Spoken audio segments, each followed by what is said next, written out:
আমরা এখন চলে আসছি বাংলাদেশের ডাল লেক খ্যাত হাসনাবাদ লেকে। এই যে দেখতে পাচ্ছেন এখানে প্রচুর পরিমাণের নৌকা আছে। সবাই এই নৌকাতে এই এলাকাতে আসলেই সবাই নৌকাতে উঠে নৌকাতে ঘুরে বেড়ায়। এখানে এক একটা নৌকা একটা রাউন্ড দিয়ে ঘুরে আসে, 100 টাকা করে নেয়। তো এই এলাকাটাও আমার খুব পছন্দের জায়গা। এই যে নৌকাগল, আমার ভিডিওটা কি ক্লিয়ার দেখা যাচ্ছে কি না একটু কেউ থাকলে কমেন্ট করে জানাবেন। আর আমার সাউন্ডটা কথাগুলা ভালোভাবে শোনা যাচ্ছে কিনা, আর কে কোন জায়গা থেকে ভিডিওটা দেখতেছেন কমেন্টের মাধ্যমে জানাবেন। এই যে এখানে মানে উৎসুক মানুষের ভিড়, এখানে হাজার হাজার মানুষ আসে একমাত্র ঘোরার জন্য। কারণ ঢাকার খুব কাছে হওয়ার কারণে এটা ঢাকা যাত্রাবাড়ি থেকে মোটরসাইকেলে আসলে 10 মিনিট সময় লাগে। ঢাকার খুবই কাছে হওয়ার কারণে এখানে মানুষজন মানে প্রচুর মানুষ আসে, প্রচুর। এখানে বাচ্চাদের খেলাধুলার জন্য কিছু বিনোদনের ব্যবস্থা করা হয়েছে। এই যে নৌকার মধ্যে উঠতে পারবেন। তার পরবর্তীতে যায় এই যে মানে এগুলোর মধ্যে ঘোরা যাবে। বাচ্চাদের জন্য খেলাধুলারও অনেক ব্যবস্থা আছে, ওই যে বাচ্চাদের জন্য ব্যবস্থা আছে। আর এখানে কিছু ভলেন্টিয়ার বাইকে দেখা যাচ্ছে, ওনারা ওই এখানকার ছাত্র, ওনারা এই মাঠগুলা পরিষ্কার করতেছে। এখানে যারা এখানে নোংরা করে ওই সেই প্যাকেট বিভিন্ন ধরনের কাগজ সেগুলো তুলে ওনারা পরিষ্কার করে এক সাইডে রাখতেছে।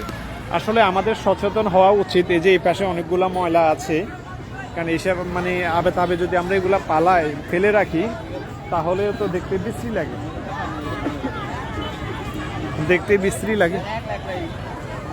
বিশ্রী লাগে, কারণ পরিবেশ নষ্ট হয়। আমরা যতদিন না পর্যন্ত আমরা সচেতন হতে পারবো ততদিন পর্যন্ত আসলে আমরা আমাদের দেশটাকে সুন্দর করতে পারবো না।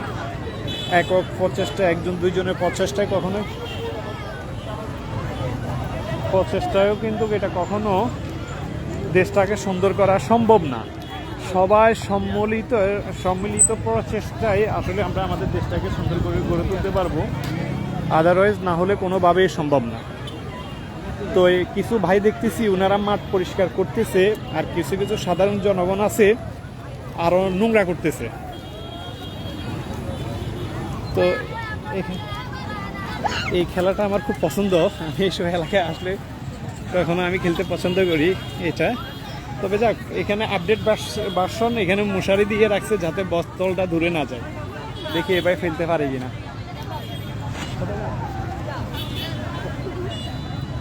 এই যে দেখ, আমরা এখন নৌকাতে উঠবো, দেখি নৌকা ভাড়া কত চায়। আসেন আমাদের সাথে থাকেন। এটা কোথায়? এটা হচ্ছে ঢাকা হাসনাবাদ।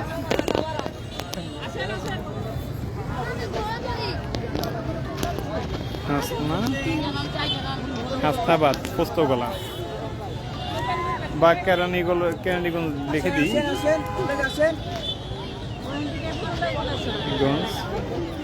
মামা কত করে নাও? 100 টাকা না মামা, 150 টাকা কবে করলা? আর 100 টাকা যাবা? আমরা দুইজন, বেশি না তো। না 100 টাকা মামা, আমরা এখানে সবসময় আসি। তোমরা না ওর হয়েছে, বইয়া থাকো। 100 টাকা যাবা তুমি? কই আসো, 100 টাকা ধরাইছি। ওই যেখানে নিয়ম ওই পর্যন্ত নিবা মামা। হ্যাঁ ঠিক আছে। এই যে আমরা 100 টাকা দিয়ে ধরালাম, আমাদেরকে এখানে ঘুরাই নিয়ে আসবে। আপনারা দেখতে থাকুন আমাদের সাথে। আমাদের এখানে একজন কমেন্ট করেছে, আতিকা চান, যদিও আমার এলাকার ছোট ভাই। এটা হাসনাবাদ কেরানীগঞ্জ। এখানে মানে আসতে হয় এভাবে। মামা তুমি এসের থেকে করবা, আমরা তো ভাবছি ওই দিক থেকে একটু আগাও। তো এখানে ঢাকা থেকে আসবেন কিভাবে? এটা হচ্ছে যাত্রাবাড়ি থেকে খুবই ইজি। যাত্রাবাড়ি থেকে আপনারা পোস্তগোলা, যারা ভেঙে আসবেন, যাত্রাবাড়ি থেকে পোস্তগোলায় আসতে হবে। পোস্তগোলা থেকে হাতের বামে, পোস্তগোলা ব্রিজ পার হয়ে হাতের বামে অটো নিয়ে আসে ভাই এটা তো হাসনাবাদ তাই না? এটা হলো সারিঘাট। সারিঘাট। হাসনাবাদ না আসা লাগে। হাসনাবাদের পরে সারিঘাট বলে। তো আমরা হ্যাঁ বসুন্ধরা সারিঘাট আমরা হাসনাবাদ হিসেবে জানি, তবে সারিঘাটও বলে কেউ কেউ। তবে সারিঘাট হিসাবে মনে বেশি মানুষ চিনে না ভাই, সারিঘাট হিসেবে সবাই বেশি চিনে। তো এটাকে বাংলার ডাল লেক বললেও কম হবে। খুবই সুন্দর, খুবই সুন্দর, খুবই ভালো লাগবে আপনাদের। এখানে ঝুলন্ত ব্রিজ আছে একটা, তারপরে এই পারে তো মানে খেলাধুলার জন্য অনেক সুন্দর বাচ্চাদের জন্য ব্যবস্থা করেছে। এই যে আমরা নৌকাতে আছি, এখন নৌকাতে করে আমরা যাচ্ছি। আমরা দুইজন উঠেছি, যদিও বা সে 150 টাকা চেয়েছে, আমরা কথাবার্তা বলে 100 টাকা দিয়ে উঠেছি। শুক্রবারে মানুষের একটু ভিড়ভাড়টা হয় বেশি, শুক্রবার ছাড়া অন্য দিন আবার মানে মানুষজন একেবারে কম থাকে। না এটা পুকুর রাখছে আর কি, মাছ জমানোর জন্য এটা বানাইছে। ও মাছ ই করার জন্য। হ্যাঁ, তো আপনারা কে কোথা থেকে দেখতেছেন কমেন্টের মাধ্যমে আমাদেরকে জানাবেন। এই যে হচ্ছে ঝুলন্ত ব্রিজ। ডাল লেকে কিন্তু ঝুলন্ত ব্রিজ নাই, কিন্তু আমাদের বাংলাদেশের ডাল লেকে ঝুলন্ত ব্রিজ আছে। এখানে আসলে ঝুলন্ত ব্রিজের একটা আলাদা একটা ফিল পাবেন আপনারা। এই যে ঝুলন্ত ব্রিজ খুবই সুন্দর, লেকের উপর দিয়ে ঝুলন্ত ব্রিজটা।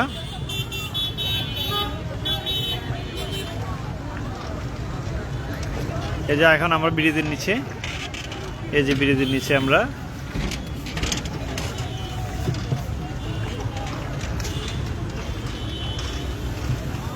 বাংলাদেশের ডাল লেক বলা যায়। তো আমরা প্রায় সময় আসি, আমরা একটু সুযোগ সময় পেলে চলে আসি, কারণ ঢাকা শহরে তো ঘরের ভিতরে বন্দি। তো এখানে ফ্রেশ বাতাস, মনোরম পরিবেশ, আলাদা একটা ভালো লাগে, ভালো লাগা কাজ করে এই জায়গাটার জন্য। তবে আজকের আকাশ মেঘলার কারণে যদিও বা ঠান্ডা আছে, ভালোই লাগতেছে, গরম নাই। তবে সূর্যের আলো না থাকার কারণে একটু অন্ধকার অন্ধকার লাগতেছে। সূর্যের আলো হলে তখন ওই আকাশের, এই সূর্য অস্তের আকাশের যে সিনারিটা খুবই সুন্দর লাগে। এই যে ডাল লেক, আর ওদিকে হচ্ছে কাশফুল, ওই কাশফুলের বাগান, কাশফুলের বন। আবার এখান দিয়ে ওই যে লেকের ধারে বসে বসে মাছ ধরতেছে।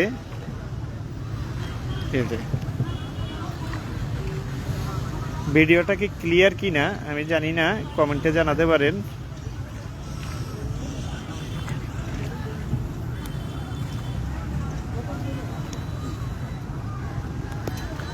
কাশফুল তো মনে হয় কয়দিন আগে আর ভালো ছিল না, এখন শেষ পর্যায়ে।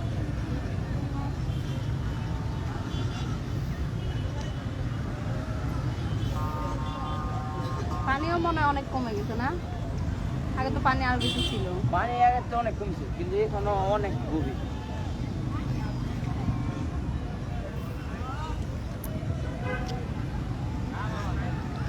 আমরা ফার্স্টে যখন আসতাম তখন একটা নৌকা ছিল না, না দুই একটা মনে ছিল, তখন কম ছিল, অল্প কটা নৌকা ছিল।